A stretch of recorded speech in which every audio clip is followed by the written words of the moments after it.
तो ये आवाज आ रही है, स्वीकार्य नहीं होगी कि वह व्यक्ति जिन्हें हिंदुओं ने महात्मा जैसे शीर्ष विशाल शब्दों से गौरवान्वित किया हो और सम्मानित किया हो, वह व्यक्ति उन्हीं हिंदुओं के दमन का कारण रहा होगा। यह बात बहुत आसानी से हिंदुओं को स्वीकार नहीं होगी। यह सत्य क्यों छुपाया गया, इसकी पृष्ठभूमि क्या थी, इस पर तथ्यों के साथ विश्लेषण के लिए मैं प्रखर जी को आमंत्रित करती हूँ कि इस सत्य पर प्रकाश डालें। धर्म संगत व न्याय संगत जो होता है वही हम लोगों के पूर्वजों ने हमें सिखाया है। धर्म की रक्षा के लिए हम लोग को उचित मार्ग जो है वो ही श्रेयस्कर है, क्योंकि सत्य से धर्म प्रतिपादित होता है और उसकी हमें बहुत बहुत आवश्यकता है।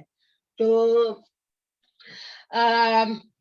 पहला मैं आपसे ये पूछना चाहूंगी प्रखर जी, गांधी जी की एंटी विरोधी पॉलिसी या मुस्लिम अपीजमेंट की जो नीति थी, इसकी शुरुआत कहाँ से हुई और कब? नमस्कार। सबसे पहले सभी शुरुआत होती है, तो इसकी शुरुआत अगर हम इसका जब हम अध्ययन करते हैं तो हमें पाते हैं कि गांधी जी जब साउथ अफ्रीका से आए तो उन्होंने भारतीय स्वतंत्रता आंदोलन में जब अपना हिस्सा लेना शुरू किया तो उन्होंने कई आंदोलन किए। उन्होंने बिहार में आंदोलन किए, तमाम जगहों पर उन्होंने अनशन, सत्याग्रह और आंदोलन किए, लेकिन उन्होंने जो पहला राष्ट्रव्यापी जो आंदोलन किया था वो असहयोग आंदोलन का किया था। और इसी के साथ गांधी की यहाँ से मुस्लिम तुष्टीकरण की नीतियों की शुरुआत होती है, जिसे आप एक तरह से कुछ हद तक हिंदू विरोधी नीति भी मान सकते हैं। तो असल में गांधी ने जब असहयोग आंदोलन शुरू किया तो उसी वक्त जो भारत के मुसलमान थे उनके बीच में एक अलग तरह का आक्रोश पनप रहा था, और वो आक्रोश था जो टर्की के अंदर जो सत्ता का परिवर्तन हुआ था, टर्की के सुल्तान को जो सत्ता से हटाया गया था। तो उसी वक्त भारत के मुसलमानों ने खलीफत आंदोलन शुरू किया और गांधी ने ये महसूस किया कि अगर हिंदू और मुस्लिम दोनों मिलकर साथ में कोई आंदोलन करते हैं तो इससे हमें अंग्रेजों से बार्गेनिंग करने में आसानी होगी। तो उन्होंने असहयोग आंदोलन को खलीफत आंदोलन के साथ मिला लिया। और जबकि खलीफत आंदोलन जो था, जो अली बंधुओं के नेतृत्व में चलाया जा रहा था, वो विशुद्ध इस्लामिक आंदोलन था। उसका कोई भारत की आजादी से कोई लेना देना नहीं था। वो विशुद्ध तौर पर टर्की के अंदर खलीफा की स्थापना के लिए वो खलीफत आंदोलन भारत में चल रहा था। लेकिन गांधी ने उसके साथ असहयोग आंदोलन जोड़ दिया, और जब ये खिचड़ी पकी तो इसके परिणाम बड़े भयंकर, बड़े गंभीर निकलना शुरू हुए। और इसकी शुरुआत होती है कि जब अली बंधु ये अफगानिस्तान के अमीर को, या अफगानिस्तान के जिसको बादशाह हम कह सकते हैं, उसको ये चिट्ठी लिखते हैं कि भारत के मुसलमानों की मदद के लिए आप अंग्रेजों के खिलाफ युद्ध छेड़ दें और अफगानिस्तान की सेना जो है भारत पर आक्रमण करने के लिए भेज दें। और उस अफगानिस्तान के बादशाह को जिस तरह से भारत में बुलाया जा रहा था, तो उसका गांधी ने भी एक तरह से समर्थन किया था। सोचिए, अगर ये हो जाता तो हम अंग्रेजों की गुलामी अगर किसी तरह से चली भी जाती तो हम किसके गुलाम बनते हैं, ये समझा जा सकता है। तो इस तरह से गांधी ने अपनी नीतियों के तहत जो खलीफत आंदोलन का जो समर्थन किया, उससे ये खिचड़ी पक गई। और जब ये खलीफत आंदोलन फेल हो गया तो इसके कितने गंभीर परिणाम गांधी की नीतियों और अली बंधुओं की कट्टरता की वजह से हिंदुओं को भुगतने पड़े, इसकी मिसाल हमें केरल के मोपला नरसंहार के अंदर मिलती है, जिसके अंदर केरल के अंदर नायर जो हिंदू थे, जो नंबूद्रीपाद ब्राह्मण हिंदू थे, उनका मुसलमानों द्वारा नरसंहार किया गया। और इतना क्रूर नरसंहार था वो, मोपला नरसंहार के नाम से जिसे जाना जाना चाहिए। हालांकि उसको मोपला विद्रोह के नाम से हमें वामपंथी इतिहासकार पढ़ाते हैं। तो मोपला में जिस तरह से हिंदुओं का नरसंहार किया, उसके इतिहास में कहीं मिसाल नहीं मिलती है। इतना दर्दनाक, इतना हिंसक कि ऐसा नरसंहार तो शायद जो उसमें किया गया, ऐसे नरसंहार के किस्से तो शायद जो दूसरे विश्व युद्ध में जो यहूदियों के साथ किया गया है, वो अत्याचार भी नहीं किए गए जो अत्याचार मोपला इलाके के अंदर नायरों और नंबूद्रीपाद हिंदुओं पर किए गए। संख्या भले ही मरने वालों की कम थी, यहूदियों की जितनी संख्या सेकंड वर्ल्ड वॉर में थी उसके मुकाबले वो संख्या नहीं थी, लेकिन जो अत्याचारों की जो श्रेणी थी उसकी तो कल्पना भी करके रोंगटे खड़े हो जाते हैं। और एनी बेसेंट जो बहुत बड़ी स्वतंत्रता सेनानी थी, जब वो मोपला पहुंची, मालाबार इलाके में पहुंची, तो उन्होंने जब वहां वहां की महिलाओं की हालत देखी तो वो दंग रह गई। उन्होंने उस वक्त टाइम्स ऑफ इंडिया में एक आर्टिकल लिखा, और उस आर्टिकल में उन्होंने गांधी और अली बंधुओं को कोसते हुए, उन्हें खरी खोटी सुनाते हुए लिखा कि यहाँ की हिंदू औरतों की इज्जत उनके भाइयों के सामने, उनके पतियों के सामने, उनके पिताओं के सामने लूटी गई। जो गर्भवती हिंदू स्त्रियां थी उनके पेट चीर दिए गए, उनके अजन्मे बच्चों को बाहर निकालकर मार दिया गया। उन्होंने पूरी हिंसा का वर्णन करते हुए गांधी से यह सवाल पूछा, क्या आप इसीलिए इसी दिन के लिए खलीफत आंदोलन चला रहे थे? और ना सिर्फ एनी बेसेंट ने, बल्कि डॉक्टर अंबेडकर ने भी अपनी किताब पाकिस्तान अथवा भारत का विभाजन, जो इस वक्त मेरे हाथ में है, इसमें काफी कुछ खलीफत आंदोलन और उसमें गांधी की जो गलतियां थी, जिन गलतियों की सजा वहां के हिंदुओं ने भुगती, उसका बहुत ही विस्तार से वर्णन किया है। उन्होंने कहा है कि गांधी ने जाने क्या सोचकर इस सांप्रदायिक किस्म के कट्टरवादी मुस्लिम आंदोलन का साथ देकर हिंदुओं को किस तरह के कष्ट दिए, इसका वर्णन इस किताब में डॉक्टर अंबेडकर ने किया है।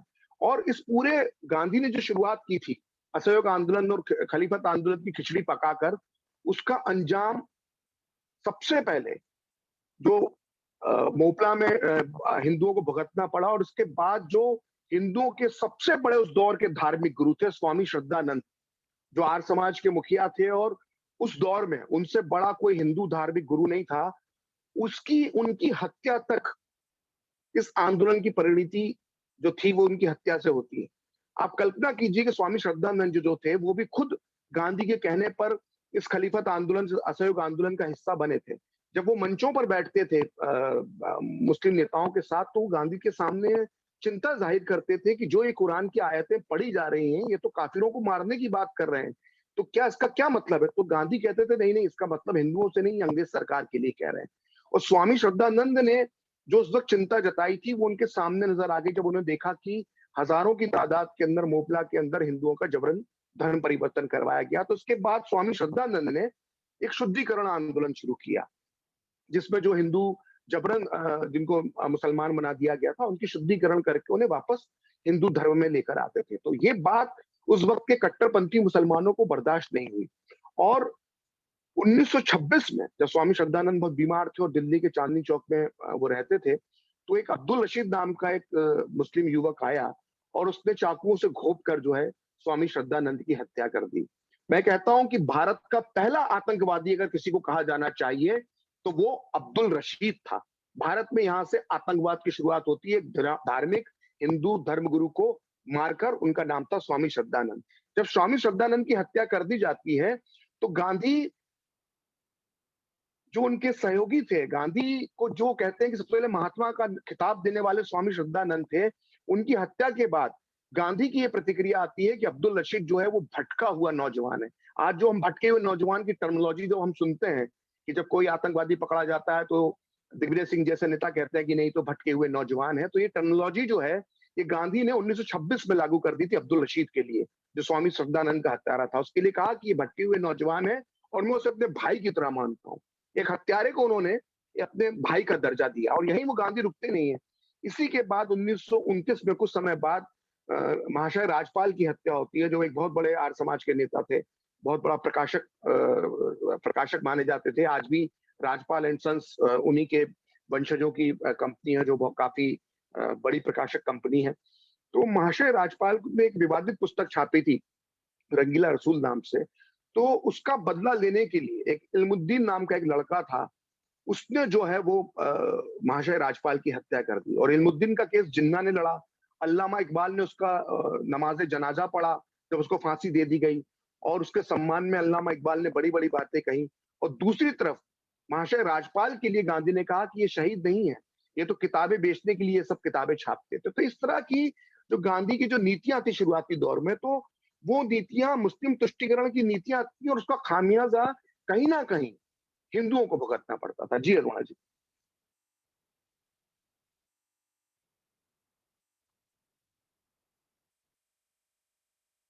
No, I think go ahead, Prakarji.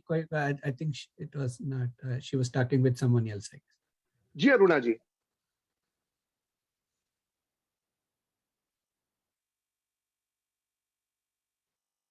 जी आप म्यूट है, अनम्यूट करके बताना। सॉरी।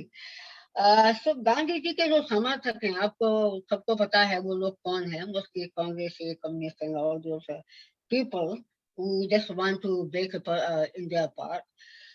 तो इस देश के लिए वो कहते हैं गांधी जी जो हैं वो जिम्मेदार नहीं हैं। क्या सही में गांधी जी ने बंटवारा रोकने के लिए कुछ किया? वो क्या देखिए, होगा अगर किया तो? ये बहुत अच्छा सवाल है। जब गांधी पर समग्र रूप से जब चर्चा होती है तो इस विषय पर हमें जरूर बात करना चाहिए, और बहुत ही ईमानदारी के साथ तटस्थ होकर और तथ्यों, तर्कों और सबूतों के आधार पर हमें बात करना चाहिए कि ये हमें आज तक पढ़ाया जाता है कि गांधी ने बंटवारे का विरोध किया। हमें बचपन से घुट्टी स्कूल की किताबों से लेके कॉलेज की किताबों से लेकर ये घोट घोट कर पढ़ाई गई है कि गांधी ने हमेशा बंटवारे का विरोध किया।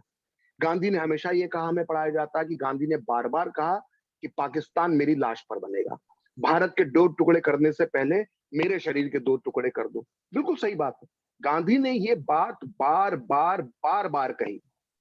जब 23 मार्च 1940 को जब पहली बार जिन्ना लाहौर में पाकिस्तान का प्रस्ताव पारित करते हैं, तो उसके बाद गांधी मतलब भारत की आजादी तक करीब करीब 7 साल 7 महीने 10 दिन का वक्त उस दौर का पूरा गुजरता है। मतलब करीब करीब हम दिनों में अंदाजा लगाएं तो 2869 डेज ये पूरा समय है पाकिस्तान की मांग के साथ पाकिस्तान बनने के बीच में। इस बीच में गांधी ने बार बार ये कहा कि पाकिस्तान मेरी लाश पर बनेगा। लेकिन जब 2 ऐसे मौके आए जब इस बंटवारे को रोका जा सकता था, पाकिस्तान के निर्माण को रोका जा सकता था, तब गांधी ने अपने हथियार डाल दिए। ये सिर्फ गांधी की जुमलेबाजी थी, जुमलेबाजी थी। मैं आपको तथ्यों के साथ एक एक चीज विस्तार से बताता हूँ। 1940 के अंदर पाकिस्तान प्रस्ताव पारित होता है, उसकी मांग चलती है लंबे समय तक, उसके लिए जिन्ना और मुस्लिम लीग आंदोलन चलाती है। 1945-46 के जो चुनाव होते हैं उसमें एक तरफा भारत के मुसलमान जिन्ना और मुस्लिम लीग के पक्ष में वोट देते हैं और बंटवारे का रास्ता तय हो जाता है। उसके बाद समय गुजरता है, अंतरिम सरकार बनती है नेहरू के नेतृत्व में, जिसमें मुस्लिम लीग भी शामिल होती है। उसके बाद लॉर्ड माउंटबेटन जो है वो भारत के वायसराय बन के आते हैं। लेबर पार्टी के जो प्रधानमंत्री होते हैं एटली, वो माउंटबेटन को इसी मकसद से भारत भेजते हैं कि आप कैसे भी करके जून 1948 के पहले पहले भारत को आजाद कर दें और ब्रिटेन वहां से वापस आ जाए।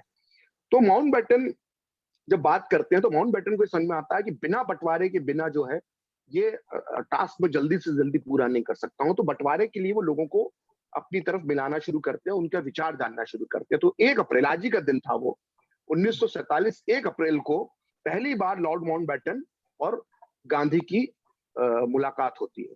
तो इस मुलाकात में जब चर्चा होती है कि बंटवारे को हम कैसे रोक सकते हैं, तो जिन्ना तो मानेंगे नहीं, तो गांधी ये प्रस्ताव अपनी तरफ से देते हैं कि जिन्ना को इस देश का प्रधानमंत्री बना दिया जाए।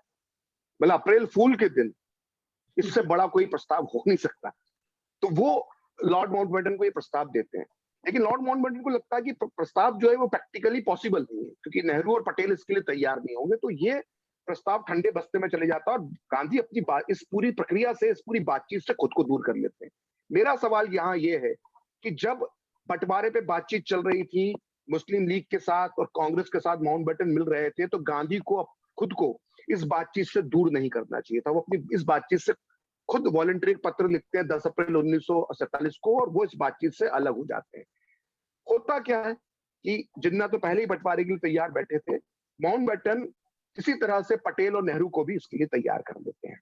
और जब आखिरी जो बातचीत होने वाली होती है बंटवारे को लेकर, सहमति बनने की जो बैठक बुलाई जाती है, वो 2 जून 1947 को बुलाई जाती है। तो ये जो बैठक थी, ये बैठक सुबह 10 बजे शुरू होती है और 2 घंटे तक ये बैठक चलना था, और 12 बजे माउंटबेटन ने गांधी को मिलने के लिए समय दिया था। वो दिन सोमवार था, सोमवार को गांधी का मौन व्रत होता था। गांधी उस दिन बोलते नहीं थे, सिर्फ चिट लिखकर बात करते थे। तो 10 बजे सुबह से लेके 12 बजे तक बैठक होती है, और बैठक में जिन्ना और नेहरू, पटेल और जो सिखों के प्रतिनिधि थे बलदेव सिंह, वो बंटवारे पर सहमत हो जाते हैं। 12 बजे जब गांधी माउंटबेटन से मिलने के लिए जाते हैं तो उन्हें सारी घटनाक्रम उनको मालूम होता है कि जो है बंटवारे पर सहमति बन गई है। तो उस दिन गांधी जी से जब माउंटबेटन बात करते हैं तो माउंटबेटन को एक चिट में लिख के देते हैं कि ठीक है, अब जो होगा वो आगे देखा जाएगा, जो भी उनकी चर्चा होती है वो आ जाते हैं। 2 जून को ये निकल गई। अब 3 जून को जिसको 3 जून प्लान कहते हैं, क्योंकि 3 जून को इसकी आकाशवाणी पे ऑल इंडिया रेडियो पर इसके बंटवारे की घोषणा हुई थी। तो ये सारी जानकारी गांधी को थी। तो 3 जून का जब वो प्रार्थना सभा में गांधी दिल्ली में अपना भाषण देते हैं, तो हैरानी की बात है ये, और कितना अजीब बात है कि इतने बड़े मुद्दे पर उस दिन गांधी जी 17-18 मिनट भाषण देते हैं और एक भी बार बंटवारे की बात नहीं करते। जनता बड़ी असमंजस में है कि आज रात क्या घोषणा होने वाली है, और 3 जून को रात 8 बजे ऑल इंडिया रेडियो से माउंटबेटन, जिन्ना, नेहरू ये भाषण देते हैं और बंटवारे को स्वीकार करने की जानकारी पूरे देश तक पहुंच जाती है। अब आती है 4 जून, अगला दिन आता है। अब आप देखिए कि जहां गांधी को स्टैंड लेना चाहिए था, वहां पे गांधी कैसे बैकफुट पर चले गए, आपको ये समझने की जरूरत है।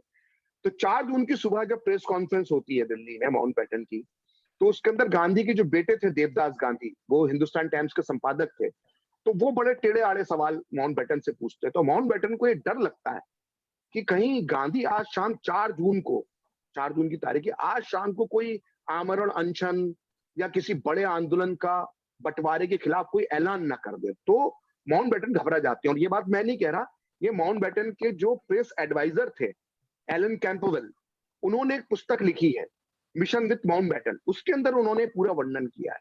तो माउंटबेटन इतना घबरा गए कि उन्होंने माउंटबेटन ने प्रेस कॉन्फ्रेंस के बाद तत्काल महात्मा गांधी को मिलने के लिए बुलाया और गांधी को यह कहा कि मैं जो आपने मुझे जो कहा था, मतलब आप जो चाहते थे कि शांति के साथ सब कुछ हो जाए, सबको सबका हक मिल जाए, तो मैंने तो वही किया है।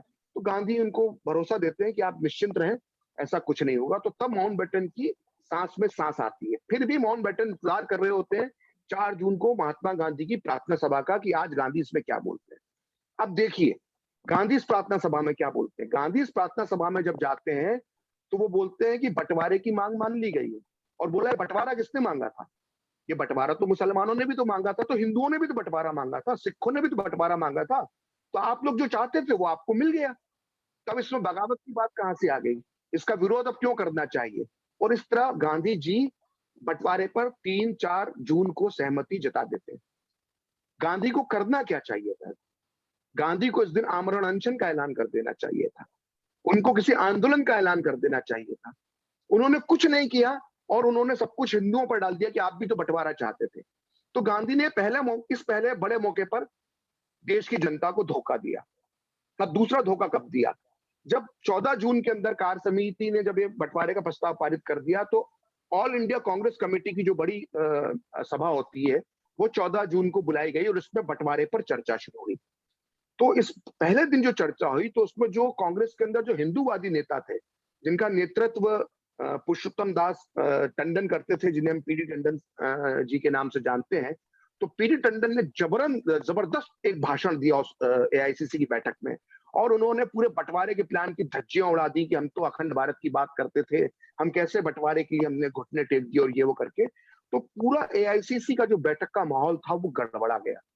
नेहरू और पटेल डर गए, उन्हें लगा कि अब इस माहौल को कैसे बदला जा सकता है। तो उन्होंने ट्रम्प कार्ड के तौर पर अगले दिन गांधी को एआईसीसी की बैठक में भाषण देने के लिए बुलाया, और इस पूरे भाषण में गांधी ने बंटवारे का समर्थन किया।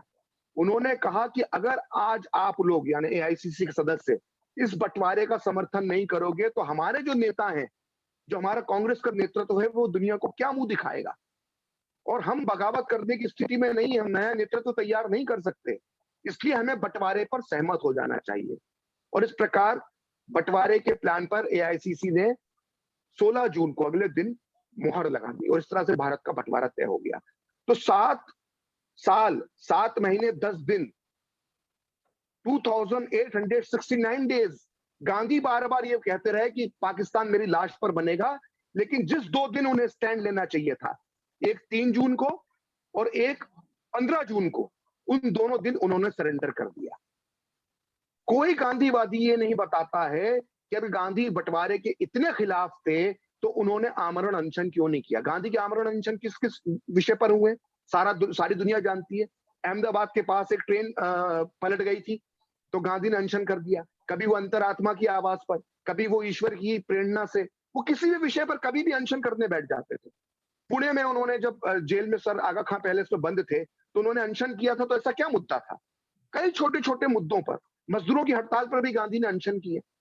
तो ऐसी क्या वजह थी कि इस भारत माता के दो टुकड़े हो गए और देश का राष्ट्रपिता कहा जाने वाला, देश का सबसे बड़ा नेता ना आमरण अनशन करता है, ना कोई आंदोलन करता है। और जब लोग पूछते हैं कि आप ऐसा क्यों नहीं कर रहे हैं, तो गांधी कहते हैं कि लोग तो मेरी सुनते ही नहीं है, ये तो आप ही बंटवारा चाहते थे। ना केवल गांधी ने खुद कोई कदम उठाया, बल्कि कोई लोग जो कदम उठाना चाहते थे उनको भी रोका गांधी ने। मैं यहाँ पे एक बहुत दिलचस्प उदाहरण आपको देना चाहता हूँ कि गांधी उस समय वाल्मीकि बस्ती में रुके हुए थे जब ये 16 जून और 15 जून का जो कांग्रेस कार्य समिति की बैठक हुई, बंटवारे में मोहर लग गई। तो एक गांधीवादी पति पत्नी थे, युवा पति पत्नी, 24-25 साल उन दोनों की उम्र थी।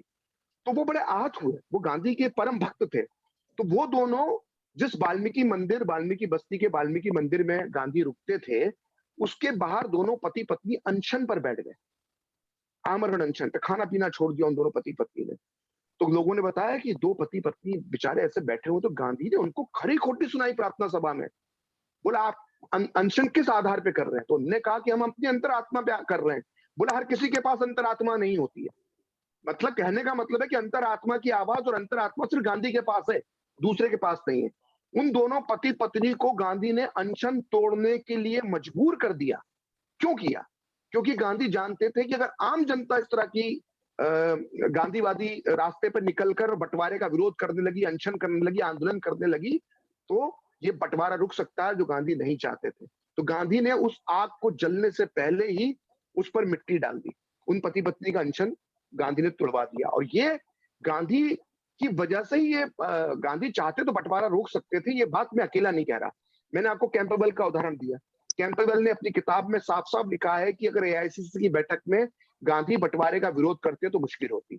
यही बात वीपी मेनन बहुत बड़ी हस्ती थे, जिन्होंने भारत की आजादी का मसौदा तैयार करने में बहुत बड़ी भूमिका निभाई। तो वीपी मेनन ने भी ये बात कही कि अगर गांधी अड़ जाते तो अनशन बंटवारा टूट जाता, पर बंटवारा नहीं हो पाता। यही बात आचार्य कृपलानी जो समय तत्कालीन कांग्रेस के अध्यक्ष थे, उन्होंने ये बात अपनी किताब Gandhi his life and thoughts में लिखी है। और यही बात, गांधी अगर बंटवारे का विरोध करते तो हम भी आंदोलन करते, ऐसा नेहरू ने इस किताब में कहा है। और ये किताब है लियोनार्ड मोस्ले की। ये ब्रिटिश और अमेरिकी मूल के बहुत बड़े पत्रकार थे उस दौर के, और इन्होंने 60 के दशक में नेहरू का इंटरव्यू लिया था। तो इन्होंने नेहरू से पूछा कि आप लोग बंटवारे पे क्यों सहमत हो गए? तो मोस्ले को नेहरू ने जवाब दिया कि एक तो हम बहुत बुढ़े हो चुके थे, हमें जेल जाने से डर लगने लगा था, और गांधी ने हमें बंटवारा स्वीकार ना करने के लिए नहीं कहा। अगर गांधी बंटवारे का विरोध करते तो हम शायद नए सिरे से आंदोलन के लिए तैयार होते, ये नेहरू तक ने कहा है। तो ये कहना बार बार कि गांधी ने बंटवारे का विरोध किया था और वो तो बंटवारा चाहते ही नहीं थे, ये एक बहुत बड़ा मिथ है। गांधी ने बंटवारे का विरोध किया, पाकिस्तान मेरी लाश पर बनेगा, ये बार बार कहा, लेकिन ये एक जुमलेबाजी से ज्यादा नहीं थी। क्योंकि जहां गांधी को स्टैंड लेना चाहिए था, वहां गांधी ने स्टैंड नहीं लिया, बल्कि वो बैकफुट पर आ गए।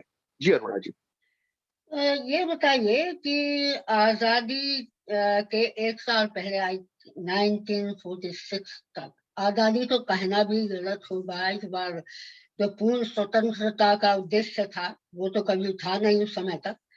तो काइंड ऑफ पावर की जो एक तरह से ट्रांसफर था।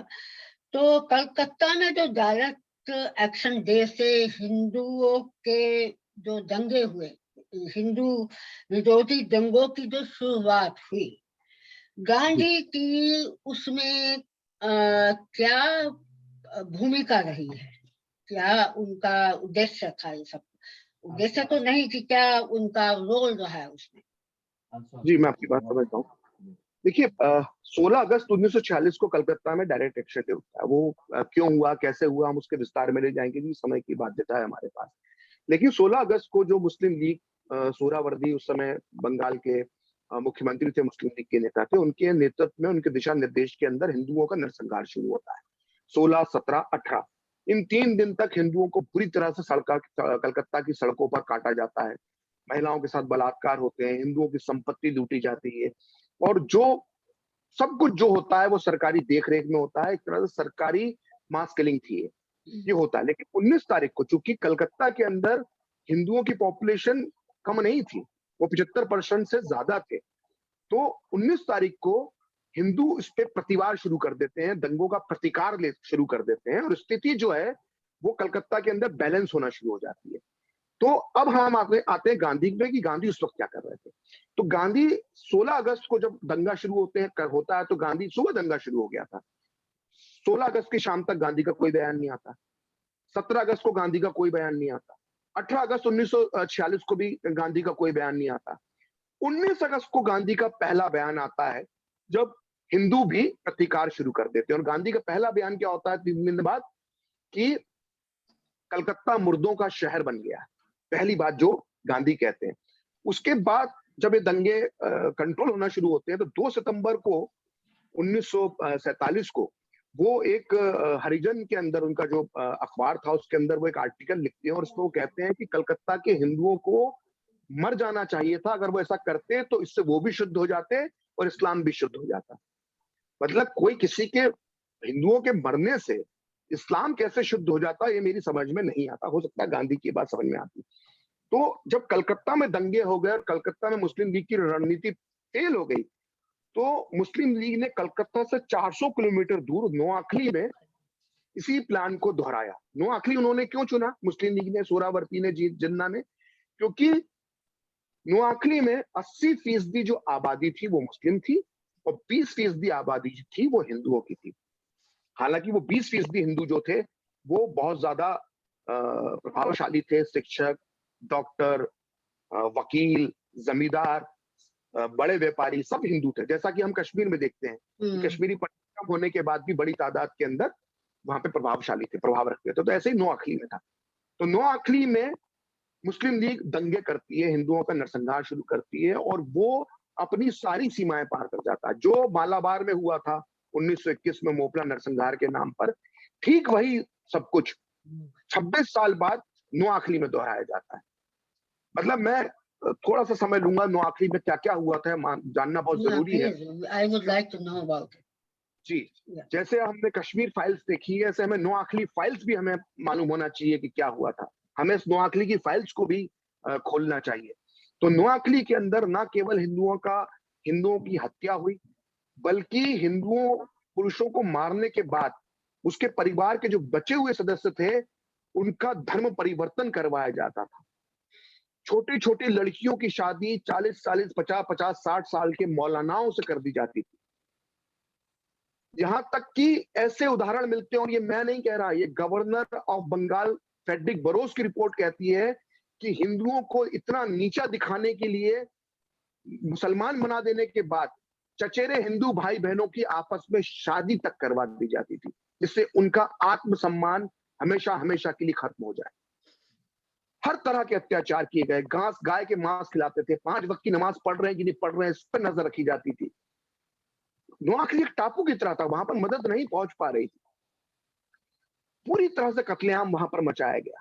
और ये खबरें जब छन छन कर, ये 10 अक्टूबर 1946 के आसपास जो है, ये जो नवरात्र थी उसके बाद ये दंगा शुरू हुआ था। तो धीरे धीरे खबरें छन छन कर कलकत्ता से दिल्ली होकर आना शुरू हुई। तो 17 अक्टूबर को गांधी का पहला बयान नोआखली पे आता है और बहुत ही शर्मनाक बयान आता है। गांधी जब महिलाओं के साथ हुए बलात्कारों की वहां पर अपनी प्रार्थना सभा में चर्चा करते हैं, तो वो नोआखली की महिलाओं को एक सुझाव देते हैं और बहुत ही अमानवीय सुझाव देते हैं।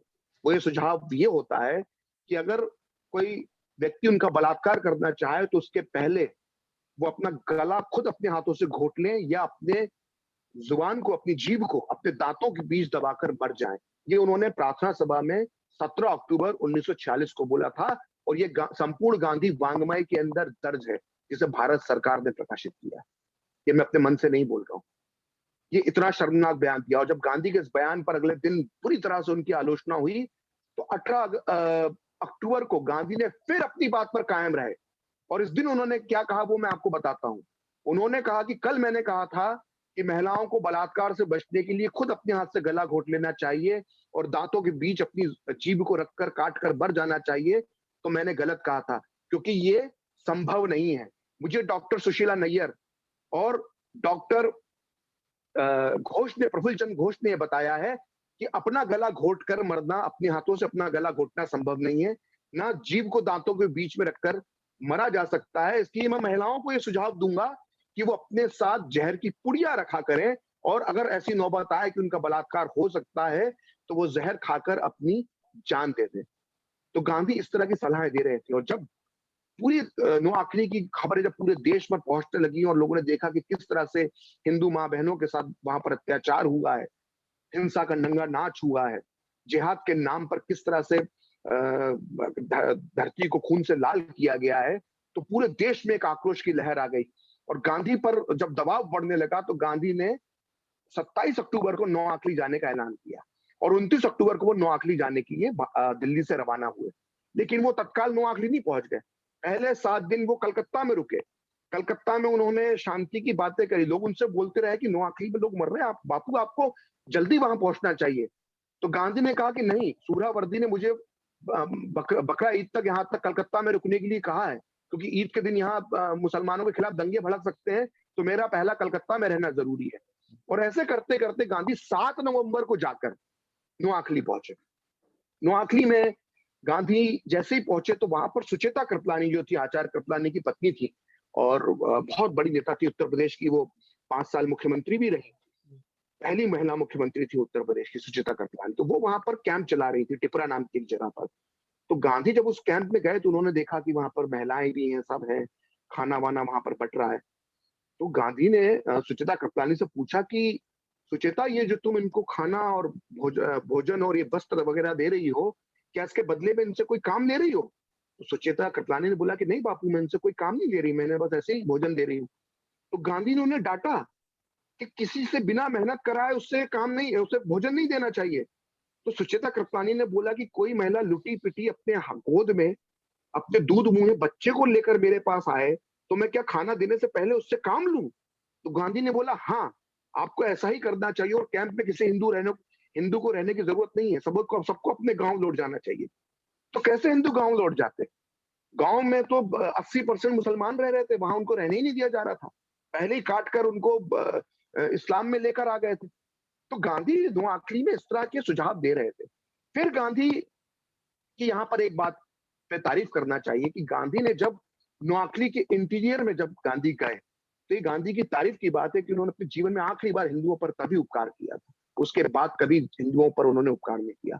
गांधी ने नोआखली में कम से कम 127 किलोमीटर की यात्रा नंगे पांव करी, और वो हर गांव में जाकर जो गांव में हिंदू बचे हुए थे उनका ढांढस बंधाया, उनके आंसू पोंछे, और ये वो आखिरी बार हिंदुओं के ऊपर उपकार कर रहे थे।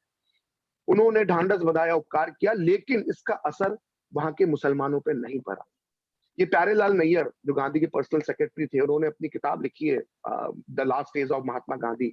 उसमें उन्होंने लिखा है कि गांधी जब यात्रा पे निकलते थे तो मुस्लिम लोग जो थे वो उनके रास्ते के अंदर गंदगी फेंक देते थे, कांच डाल देते थे, पत्थर डाल देते थे, और गांधी को गंदी गंदी गालियां बकते थे, अपने घरों में नहीं रुकने देते थे। तो गांधी के लिए बड़ा ही बुरा व्यवहार उस दौर में नोआखली के मुसलमानों ने किया, और गांधी जो चाहते थे कि हिंदू वापस अपने गांवों में लौट पाए तो वो नहीं लौट पा रहे थे।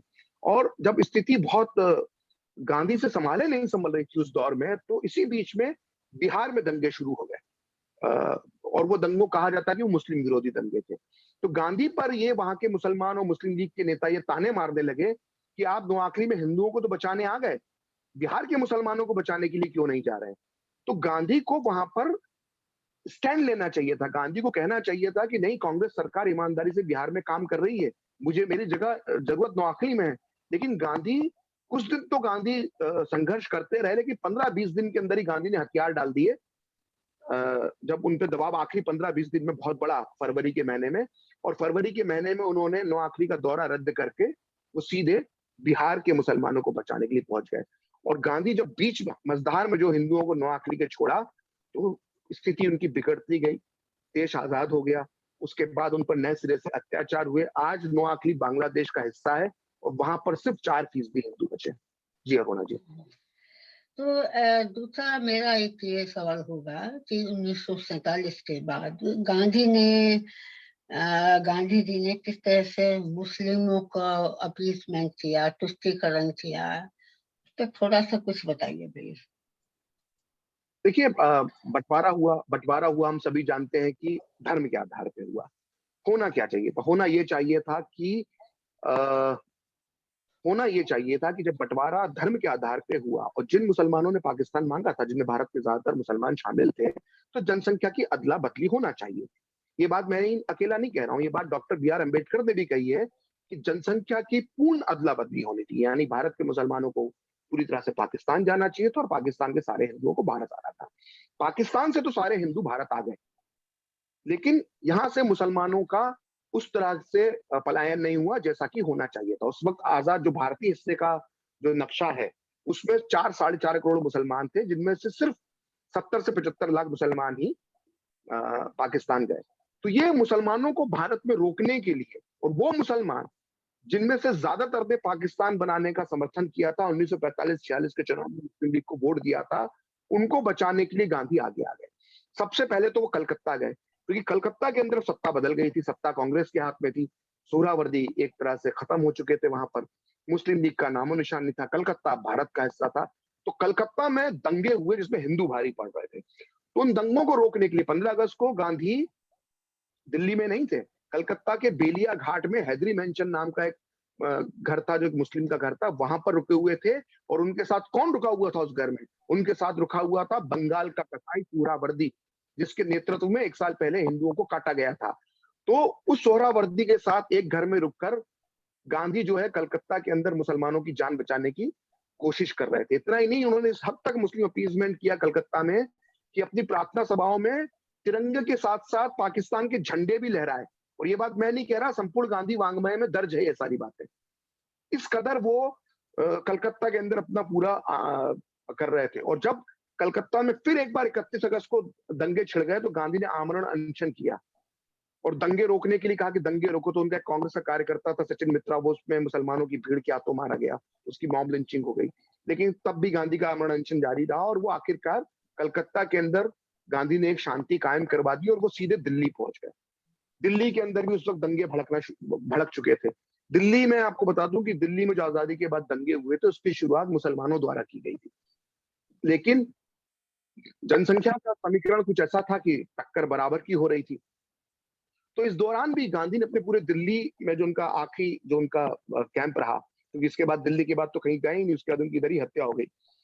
तो इस पूरे दिल्ली दंगों के दौरान गांधी का रुख बहुत ही ज्यादा मुस्लिम परस्त रुख सामने आया।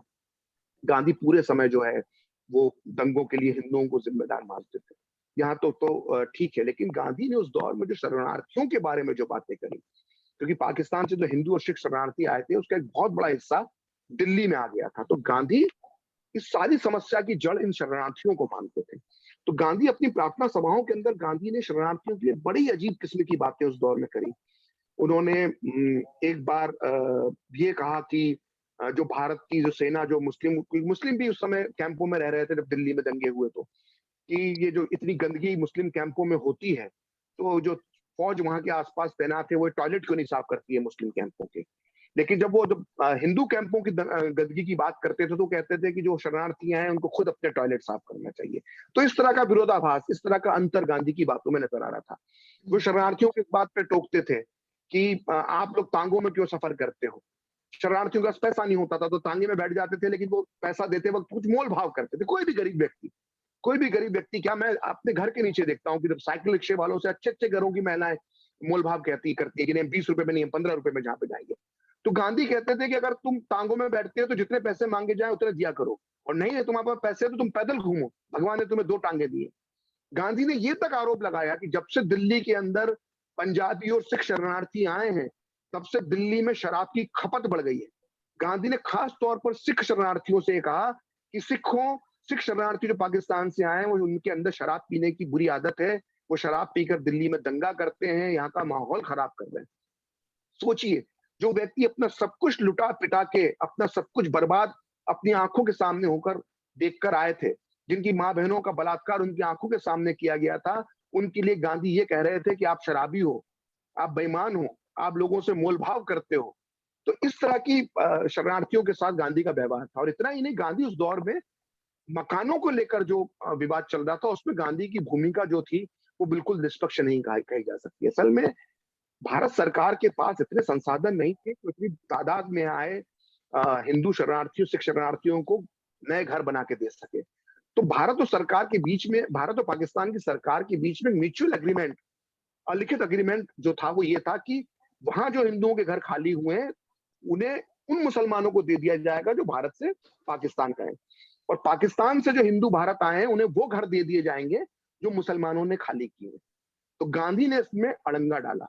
गांधी ने कहा कि किसी भी मुसलमान का जो घर खाली पड़ा हुआ है, अगर कोई मुसलमान पाकिस्तान चला गया है और उसका घर खाली पड़ा है, तो वो किसी हिंदू और सिख को नहीं दिया जाना चाहिए, क्योंकि मुझे पूरी उम्मीद है कि एक दिन वो वापस लौट कर आएगा, इसलिए घर हिंदू और सिखों को ना दिया जाए।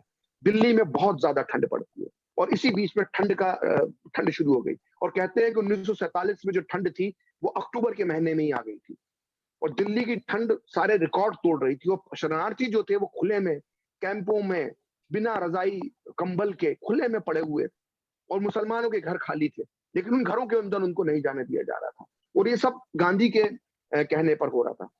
गांधी की स्थिति ये कर दी थी कि जब बुरी तरह से जब परेशान हो गए शरणार्थी, तो जो मस्जिदें खाली पड़ी हुई थी, जो दरगाहें खाली पड़ी हुई थी, उसमें उन्होंने जाके शरण ले ली।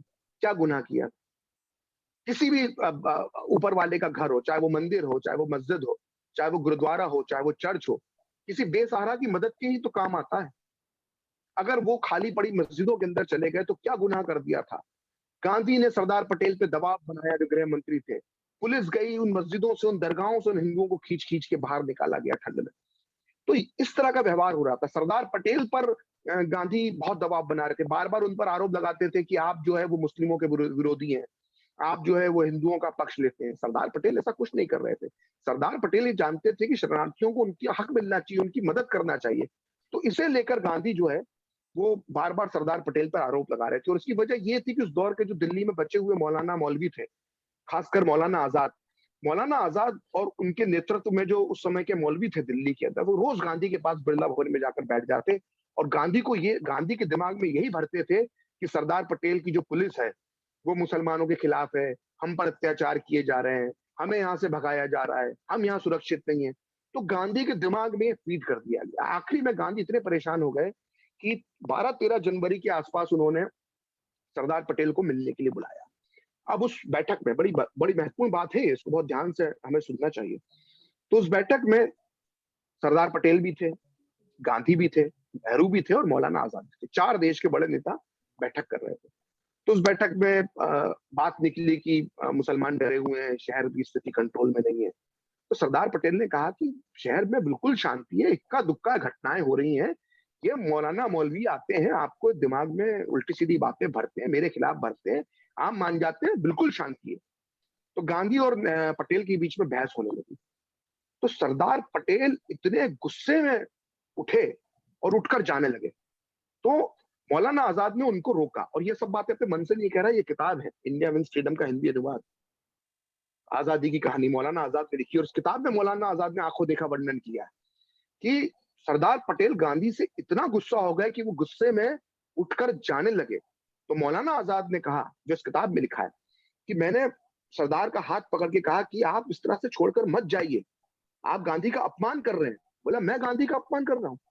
बोला, गांधी ने सोच लिया है कि पूरे देश के हिंदुओं के मुंह पर कालिख मल दी जाए, इसलिए ये अनशन करना चाहते। इतनी बड़ी बात। गांधी के जो सबसे बड़े चेले थे सरदार पटेल, उन्होंने ये कहा कि गांधी पूरे देश के हिंदुओं के मुंह पर कालिख मलना चाहते हैं, और ये बात कोई प्रखर श्रीवास्तव नहीं कह रहा, ये मौलाना आजाद ने कही है। मौलाना आजाद की धर्मनिरपेक्षता पे तो किसी को शक नहीं होगा। तो सोचिए, ये स्थिति में गांधी आ चुके थे कि उनके जो शिष्य थे सरदार पटेल, वो तक उनके बारे में ऐसे विचार रखने लगे थे। और यही हुआ, 13 जनवरी को पाकिस्तान को 55 करोड़ रुपए देने के हिडन एजेंडे के तहत, दिखाने को तो बहुत सारी शर्तें थी उनकी गांधी की, ये हो जाए वो हो जाए, लेकिन हिडन एजेंडा 55 करोड़ रुपए था, और गांधी ने अपना आखिरी अनशन शुरू कर दिया। यहां मैं एक बात और बताना चाहता हूं, जो मैंने कहा कि पटेल ने कहा कि गांधी हिंदुओं के मुंह पे कालिख मल लेना चाहते हैं, तो यहां पर मैं एक उदाहरण और देना चाहूंगा। वो उदाहरण है रामदास गांधी का। गांधी के दूसरे नंबर के बेटे थे, और गांधी सबसे ज्यादा प्यार रामदास गांधी को करते थे अपने बेटों में, और उन्होंने अपनी वसीयत में भी लिखा था कि मेरी चिता को मुखाग्नि जो है वो रामदास गांधी देगा। तो रामदास गांधी के बारे में, रामदास गांधी के अपने पिता के बारे में इस दौर में क्या विचार थे, ये जानना हमारे दर्शकों के लिए बहुत जरूरी है। और ये विचार मुझे मिले पाकिस्तान के एक बहुत बड़े नेता थे खलीकुज्जमा चौधरी, जो पाकिस्तान जब बन गया तो उसके मुस्लिम लीग के पहले अध्यक्ष बने जिन्ना के बाद। बहुत बड़े नेता थे खलीकुज्जमा चौधरी, अपने यूपी के मिर्जापुर के रहने वाले थे वो। तो उन्होंने एक बुक लिखी है पाथवे टू पाकिस्तान। उस किताब में खलीकुज्जमा चौधरी लिखते हैं कि जब मैं गांधी से मिलने के लिए पहुंचा तो खलीकुज्जमा चौधरी सीधे पाकिस्तान नहीं गए थे, भारत में करीब 8-9 महीने वो आजादी के बाद भारत में रहे थे। संविधान सभा में जो ट्रिस्ट विद डेस्टिनी जो नेहरू का भाषण था, उसके बाद खलीकुज्जमा चौधरी ने भाषण दिया था 15 अगस्त की रात। तो खलीकुज्जमा चौधरी जब गांधी से मिलने पहुंचे तो गांधी ने उनको कहा कि मैं मुसलमानों को बचाने की कोशिश कर रहा हूं, इसे लेकर मेरे ऊपर बहुत दबाव है। तो खलीकुज्जमा चौधरी ने पूछा कि किस तरह का दबाव है? तो उन्होंने एक चिट्ठी निकाल के खलीकुज्जमा के हाथ में पकड़ाई। वो चिट्ठी रामदास गांधी ने, यानी गांधी के बेटे रामदास गांधी ने अपने पिता गांधी को लिखी थी। तो गांधी ने वो चिट्ठी निकाली, बोले ये मेरे बेटे रामदास गांधी की चिट्ठी, इसको पढ़ लीजिए। तो उस चिट्ठी में गांधी के लिए लिखा हुआ था कि आप जहां मुस्लिम संकट में होते हैं वहां तो आप पहुंच जाते हैं, लेकिन जहां हिंदू संकट में होते हैं वहां आप नहीं जाते हैं। और एक तरह से खलीकुज्जमा चौधरी के शब्द हैं जो उन्होंने रामदास गांधी को कोट करके लिखे हैं, मेरे शब्द नहीं है। उन्होंने लिखा, खलीकुज्जमा चौधरी ने, कि रामदास गांधी ने अपने पिता गांधी के लिए लिखा कि आप हिंदुओं के लिए अभिशाप बन चुके हो। गांधी का बेटा गांधी के लिए कह रहा था उस वक्त कि आप हिंदुओं के लिए अभिशाप बन चुके हो। अगर हम में से कोई आज अगर ये बात कह दे तो हमारे ऊपर पूरा आधा हिंदुस्तान चढ़कर दौड़ उठेगा। तो गांधी उस दौर में पहुंच चुके थे कि लोग उन्हें हिंदुओं के दुश्मन की तरह ट्रीट करने लगे थे। और आखिरी दौर में उनके बिरला भवन के बाहर नारे लगते थे, गांधी को मरने दो, गांधी को मरने दो, मरता है तो मर जाने दो। एक बार तो बिरला भवन में भीड़ बेकाबू हो गई। वो तो नेहरू आए, नेहरू ने आके वो भीड़ रोकी। कपूर कमीशन ने अपनी रिपोर्ट में लिखा है, जो गांधी की हत्याकांड के बाद उनकी जांच के लिए कमीशन जस्टिस जीवन लाल कपूर का बना था, उसने अपनी रिपोर्ट में लिखा कि अगर उस रात भीड़ को नेहरू नहीं रोकते तो भीड़ उस दिन बिरला भवन में हमला कर देती। तो जो गांधी के साथ 30 जनवरी 1948 को 5:17 पे हुआ है, वो 14-15 जनवरी को ही उनके साथ हो सकता था। लोग फ्रीडम एट मिडनाइट में डोमिनिक लॉपियर लिख के गए कि दिल्ली की सड़कों पर लोग इस तरह की बातें करते थे कि गांधी का अनशन कब खत्म होगा, इस पे बात नहीं करते थे। वो बात करते थे कि ये बुड्ढा मरेगा कब। ये मेरे शब्द नहीं है, डोमिनिक लॉपियर ने फ्रीडम एट मिडनाइट में लिखे हैं। एक बहुत बड़ी मार्गरेट वाइट करके दुनिया की सबसे महानतम फोटोग्राफर हुई, अमेरिका की लाइफ मैगजीन की वो फोटोग्राफर थी। आपने जितनी भी बंटवारे की तस्वीरें देखी होंगी, उसमें ज्यादातर तस्वीरें जो ऐतिहासिक तस्वीरें हैं वो मार्गरेट वाइट की खींची हुई है। मार्गरेट वाइट वही है जो गांधी फिल्म के अंदर उनका कैरेक्टर दिखाया है, जो गांधी की आखिरी तस्वीर खींचती है। गांधी की आखिरी तस्वीर मार्गरेट वाइट ने खींची। गांधी का आखिरी इंटरव्यू मार्गरेट वाइट ने लिखा। मार्गरेट वाइट ने अपनी किताब के अंदर लिखा है कि किस तरह से वो उस दौर में बिरला भवन और दिल्ली के अंदर मौजूद थी। उन्होंने लिखा कि दिल्ली में किस कदर गांधी के खिलाफ माहौल बन चुका था। उनके टैक्सी ड्राइवर का हवाला दिया कि मेरा टैक्सी ड्राइवर बोलता था कि इसको मर जाना चाहिए, गांधी को मर जाना चाहिए। 50 लोगों के उन्होंने अलग अलग उसमें उदाहरण दिए। तो गांधी की आखिरी दौर में ये छवि बन चुकी थी आजादी के बाद। लोग उन्हें हिंदू विरोधी और मुस्लिम तुष्टीकरण का पैरोकार मानने लगे।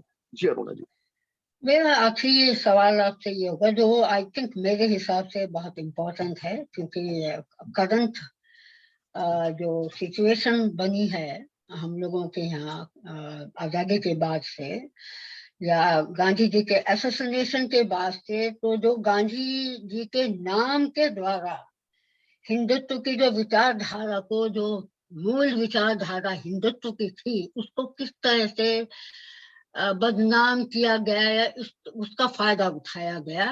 आप इस पर और थोड़ा बताइए, क्योंकि ये जानना बेहद जरूरी है कि किस तरह से हमारी पॉलिटिकल पार्टीज और कम्युनिस्ट और all those people have taken advantage of it. देखिए, सबसे पहले तो गोडसे ने जब गांधी को मारा तो उसने गांधी का कितना नुकसान किया, या उसने अहिंसा का कितना नुकसान किया, या गांधीवाद की विचारधारा का कितना नुकसान किया, ये तो मुझे नहीं मालूम। लेकिन गोडसे की उन 3 गोलियों ने जो सच्चे हिंदुत्व की विचारधारा थी उसका बहुत नुकसान किया। ये बहुत, इसको समझने की जरूरत है इस विषय पर। गांधी की जब हत्या होती है तो उसका पहला भुगतान जो करते हैं वो करते हैं महाराष्ट्र के ब्राह्मण।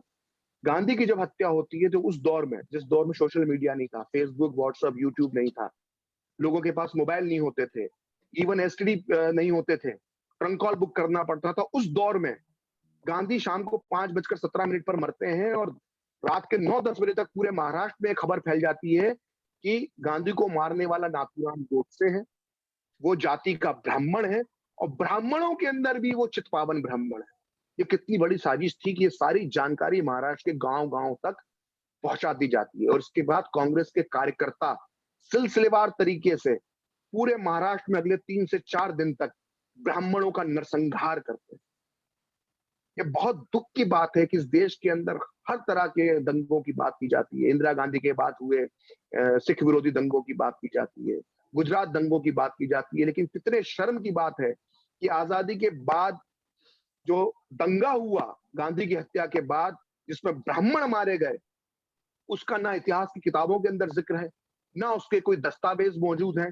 बस वो दंगा हुआ, ये सब मानते हैं, लेकिन कितने लोग मारे गए इसका भी कोई रिकॉर्ड मौजूद नहीं है। और दंगों में कम से कम 5 से 10 हजार ब्राह्मण मारे गए, लेकिन उनके बारे में कोई क्यों बात नहीं करेगा?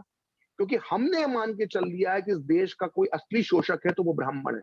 इसलिए जब ब्राह्मण पर अत्याचार होता है तो कोई बोलता नहीं, उस दंगों की कोई बात ही नहीं करता है। एक चितपावन फाइल्स, एक द ब्राह्मण फाइल्स भी बनाई जाना चाहिए इस देश में, क्योंकि जो कश्मीरी पंडितों के साथ 1989-1990 में जो हुआ है, वो उसके पहले ब्राह्मणों के साथ 1948 30 जनवरी की रात दोहरा दिया गया था। और यहां से शुरुआत होती है। पहले तो ब्राह्मणों को नरसंहार किया जाता है, उसके बाद एक सोची समझी साजिश के तहत आरएसएस पर शिकंजा कसा जाता है।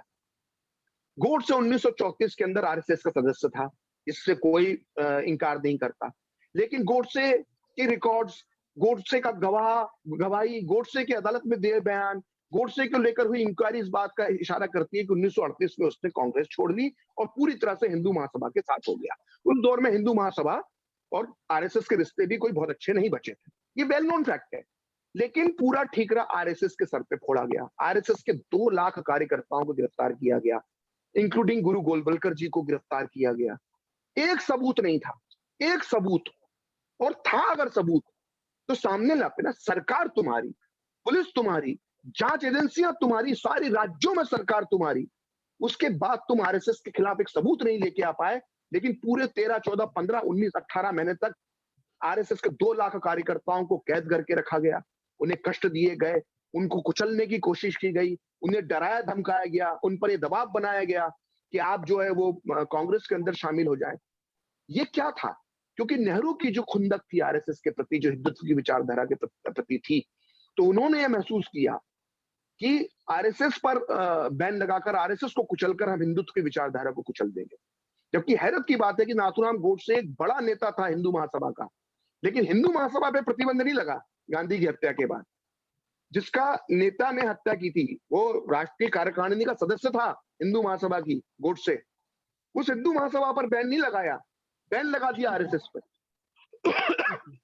आरएसएस को कुचलने की कोशिश की। मैं कई लोगों से पूछता हूं, आज भी जितना लिबरल सेकुलर गैंग, बामी गैंग, जामिया गैंग जो भारत के अंदर अपने विचारों की गंदगी फैलाता है, उनसे मैं चौड़े पर पूछता हूं ये बात कि अगर आरएसएस का हाथ था और आरएसएस के खिलाफ सबूत था तो नेहरू 1964 तक इस देश के प्रधानमंत्री रहे। चलिए पटेल बचाते थे आरएसएस को, तो पटेल तो 1950 में उनका देहांत हो गया। उसके बाद पूरे 14 साल नेहरू को खुले मिले। नेहरू जांच कमीशन बिठाते, बड़े बड़े सुप्रीम कोर्ट के रिटायर्ड जजों का एक पैनल बना के एक कमीशन बिठाते, आरएसएस की जांच करते। सब कुछ तो था तुम्हारे पास, क्यों नहीं किया? क्यों कोर्ट के अंदर नहीं लेकर गए आरएसएस को? क्योंकि तुम्हारे पास कोई सबूत नहीं था, तुम्हारे मन में चोर था। तुम हिंदुत्व को बदनाम करने के लिए, हिंदुत्व की विचारधारा को कुचलने के लिए तुमने आरएसएस को कुचलने की कोशिश करी। और 1964 तक आप प्रधानमंत्री थे ना, लेते आरएसएस को घेरते। उसके बाद उनकी बेटी एक लंबे समय तक प्रधानमंत्री रही, क्यों नहीं? कपूर कमीशन बिठाया, कपूर कमीशन के अंदर आरएसएस को क्लीन चिट मिली। लेकिन आज भी बात होती है, वो केस चल रहा है राहुल गांधी पे कि आरएसएस तो है वो गांधी का हत्यारा है। साबित करो ना। तुम्हारे परनाना साबित नहीं कर पाए, तुम्हारी दादी साबित नहीं कर पाई, तुम्हारे पिता साबित नहीं कर पाए, अब तुम बोलते हो कि संघ का हाथ था। तो ये सब क्या हुआ? ये गांधी की हत्या के बाद सीधे सीधे हिंदुत्व की विचारधारा को कुचलने की नौबत आ गई। देखिए क्या होता है, मैं एक बहुत सिंपल सा एग्जांपल देता हूं, उससे मेरे को लगता है कि लोग, जो युवा पीढ़ी है, वो इस बात को समझ पाएगी। जब कोई बड़ी घटना होती है, जब कोई राजनीतिक हत्या होती है, तो उस वक्त के जो नेता होते हैं, उस वक्त का जो सिस्टम होता है, उस वक्त की जो एस्टेब्लिशमेंट होता है, वो इस बात का अध्ययन करता है कि ये हत्या क्यों हुई और इसके कारण ढूंढ के उन्हें दुरुस्त करने की कोशिश होती है। उदाहरण के लिए, जब इंदिरा गांधी की हत्या हो गई ऑपरेशन ब्लू स्टार के बाद, उनके बॉडीगार्ड सतवंत सिंह और बेअंत सिंह ने उन्हें गोली मार दी, तो उनके बाद तो उनके बेटे ही प्रधानमंत्री बने। वो कांग्रेस पार्टी के नेता होने के साथ साथ इंदिरा गांधी के बेटे भी थे। लेकिन राजीव गांधी ने नए सिरे से खालिस्तान नीति की समीक्षा करी। उन्होंने समीक्षा करी कि अगर इंदिरा गांधी की हत्या हुई है तो उसकी क्या वजह हो सकती है, इस खालिस्तान की समस्या से कैसे निपटा जा सकता है। उन्होंने उसके बाद संत हरण सिंह लोंगेवाल के साथ समझौता किया। उन्होंने ऑपरेशन ब्लू स्टार जैसी गलती फिर नहीं दोहराई। उन्होंने इंदिरा गांधी की हत्या से सबक सीखा कि अगर हम इस तरह से करते हैं तो उसकी परिणति ये हो सकती है, देश के प्रधानमंत्री की जान जा सकती है। दूसरा एग्जाम्पल, जब राजीव गांधी की हत्या हो जाती है 1991 में, जब लिट्टे उनकी हत्या कर देता है, तो उसके बाद नरसिम्हा राव की सरकार बनती है। तो नरसिम्हा राव की सरकार जब बनती है तो वो इस बात का अध्ययन करती है कि श्रीलंका और लिट्टे को लेकर भारत की नीति क्या होना चाहिए। क्या हमें फिर से शांति सेना भेजकर उस गलती को दोहराना चाहिए जिसकी कीमत हमारे प्रधानमंत्री स्वर्गीय राजीव गांधी ने चुकाई है। तो कहने का मेरा ये मतलब है कि जब किसी बड़े नेता की हत्या होती है, दुनिया में कहीं पे भी हुई, जॉन एफ कैनेडी की हत्या हुई तो अमेरिका में अध्ययन हुआ कि साउथ वर्सेस नॉर्थ स्टेट की प्रॉब्लम क्या है। लेकिन दुर्भाग्य से जब गांधी की हत्या हुई तो हम में से किसी ने, उस वक्त का जो हम में से मेरा मतलब है कि उस समय की जो हमारी सरकारें थी, जो नेहरू थे, जो सर्वे सर्वा थे सरकार के, उन्होंने इस बात का अध्ययन नहीं करा कि आखिर क्या वजह थी कि खुद को इतना असहिष्णु कहने वाला हिंदू समाज, उसका एक व्यक्ति आकर गांधी को 3 गोलियां मार देता है। क्या उसका मानस रहा होगा, क्या उसकी, मैं कोई समर्थन नहीं कर रहा हूं, लेकिन क्या वो वजह रही होंगी जिसकी वजह से राष्ट्रपिता महात्मा गांधी की हत्या हुई। क्या हमें उन गलतियों को दूर करने की जरूरत है? अगर मुस्लिम तुष्टीकरण की वजह से महात्मा गांधी की हत्या हुई है तो क्या हमें मुस्लिम तुष्टीकरण पर लगाम नहीं लगाना चाहिए? ऐसा विचार नेहरू के मन में क्यों नहीं आया? नेहरू ने, मुस्लिम तुष्टीकरण की वजह से गांधी की हत्या होती है, लेकिन नेहरू ने उस मुस्लिम तुष्टीकरण पर विराम या ब्रेक लगाने की बजाय उसे और बढ़ावा दिया। ये बिरला हिंदुस्तान है, ये बिरला हिंदुस्तान है जो अपने राष्ट्रपिता की हत्या से जिसने सबक नहीं सीखा। उसने राष्ट्रपिता की हत्या से क्या सबक सीखा उस देश के प्रधानमंत्री ने?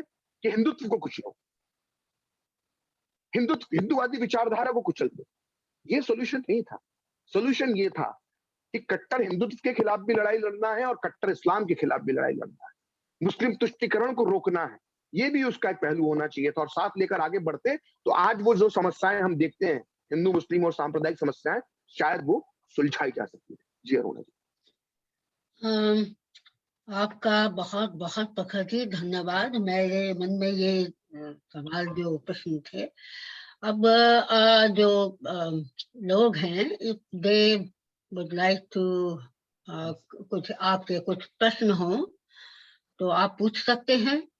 किताब लिखी 1000 पन्ने। तुषार गांधी ने उस इंटरव्यू में कहा था, एनडीटीवी को दिए इंटरव्यू में, कि नेहरू और पटेल के लिए बहुत मुश्किल था कि वो रोज बिरला भवन जाए और गांधी के मुंह से झड़कियां सुने। इससे कहीं बेहतर था कि वो साल में 2 दिन, 2 अक्टूबर और 30 जनवरी को जाकर राजघाट पे फूल चढ़ा दे।